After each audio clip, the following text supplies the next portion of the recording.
The evening sun was melting over the crowded streets of Nairobi's Umuda estate. Inside a small two-room house, the smell of ugali and sukuma filled the air. Agatope, a quiet 14-year-old, sat on the edge of the sofa. His stepfather, Akude, had just come home and was sat at the dinner table to be served his supper. This is tasteless. Less meat. Can't you cook, woman?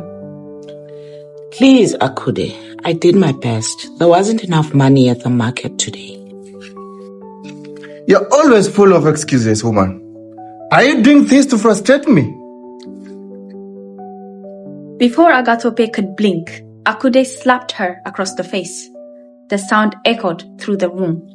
Agatope's small hands balled into fists. His chest heaved, but he froze, trapped in fear. Agatope, please go to your room. Obedient but broken inside, he slipped away, carrying the image of his mother's tears. That night, Agatope lay awake on his tin mattress, staring at the cracked ceiling. His heart pounded with an idea. Risky, dangerous, but necessary. If my mother cannot speak, I'll speak for her.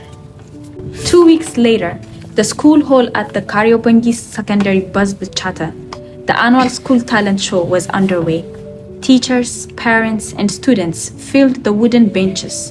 A single spotlight lit the stage. Agatope walked slowly to the center. His knees trembled, but his voice carried the weight of truth. There was a boy who lived with his mom. His mom worked hard to give him food, to give him love. But every night, the house was filled with shouting.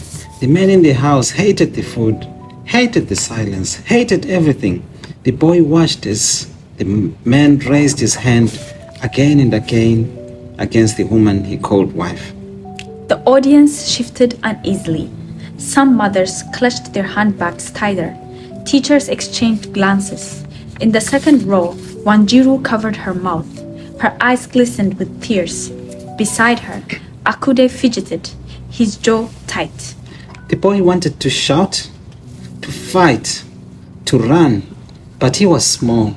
His fists were weak. He could only cry in silence. He wished someone, anyone, would hear his mother's cries. The boy knew that the bravest thing to do was to tell the truth. The hall was silent. Then, applause thundered through the room. But the story was not over yet.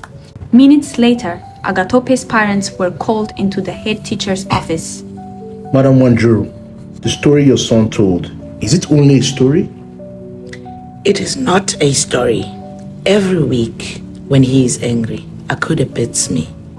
The room was silent except for her sobbing. Mr. Kamau nodded solemnly, then turned to the school counselor, Madam Iching, who immediately took Wanjiru's hand. She's lying. He's lying. This is nonsense. Do not believe this spoiled brat and his mother. But before he could finish, 2 police officers, summoned quietly by the head teacher, entered the room. They took Akude by the arms. Akude, you are under arrest for domestic violence. Come with us. You can explain yourself at the station. Please, officer, can we talk? Let's talk at the station. Akude's protests faded as he was laid away. Wanjiru turned to her son, her eyes red but her voice steady. My son, you risked everything for me. Because of you, I finally spoke. We are free now, Mom. In a city where silence often hides pain, one boy risked everything to tell his mother's story, and in that risk, he gave her the courage to speak and to be free.